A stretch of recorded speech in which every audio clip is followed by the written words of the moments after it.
In this video, we're going to go over all the hardware for the CineDrive system.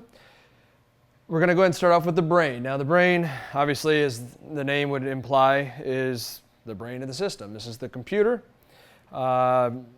It's a rubber overmolded Lexan box, so very durable.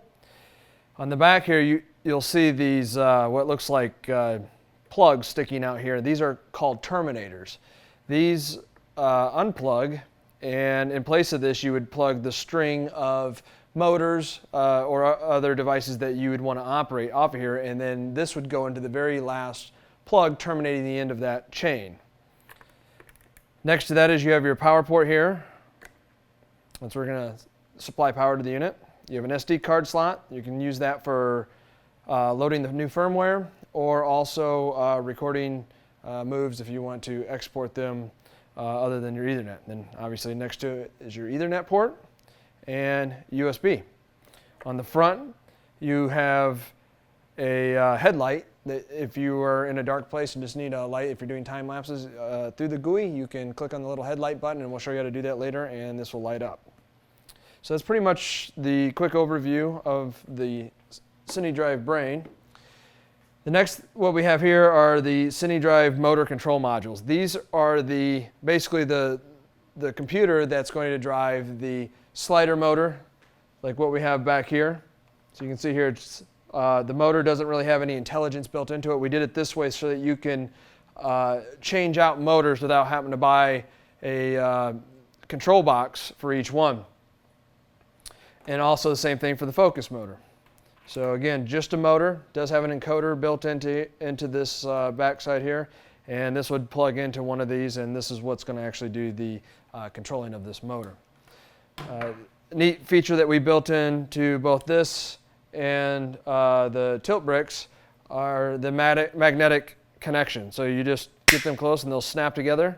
Very strong, but you can still break them apart, and you can also mount them to the bricks here and then just run your wires, or if you want to go this way, and then you can just loop your wires. And we'll go through that here in a minute when we're going through setup. The next is the pan tilt head. These are individual motor bricks. You have a pan axis and a tilt axis. These can be taken apart, and in the future we'll have other devices that you can run with these, but currently just pan tilt head. Already talked about the magnetic mounts for all our other devices that you may want to attach this, but also you have a degree wheel indicator here. You have the outside one, the furthest away from the brick, is fixed. You cannot turn it. That's going to always give you a constant to go by.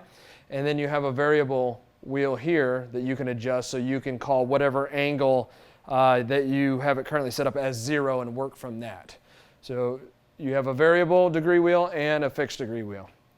So now that we've gone over the individual pieces, let's go ahead and show you how you'll set this up.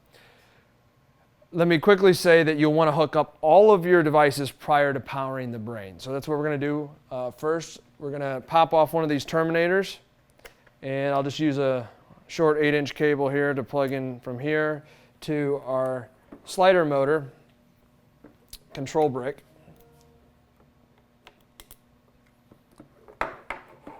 And then at the end, because this will be the end of this chain that I'm going to run, I'm going to put the terminator on the open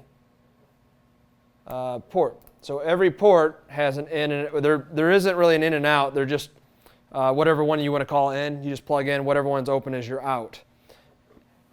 And then I'm going to go ahead and plug in the slider motor to the motor control port. Now these are specific sizes, so all the main CAN, what we call the CAN control cable, they all use the same port, and the motor drive cables will use their proprietary port, so you can't get those mixed up. Next, we're going to hook up the pan tilt head. So I have a longer cable here because it's going to need to follow the length of the slider. So again, I'm going to unplug a terminator,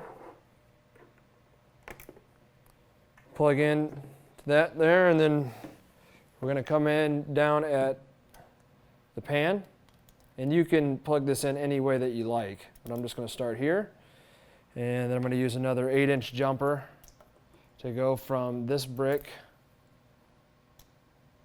to the tilt brick.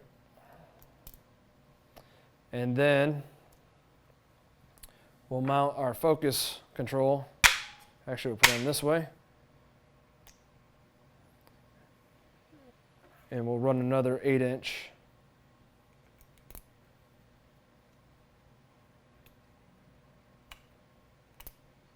to that.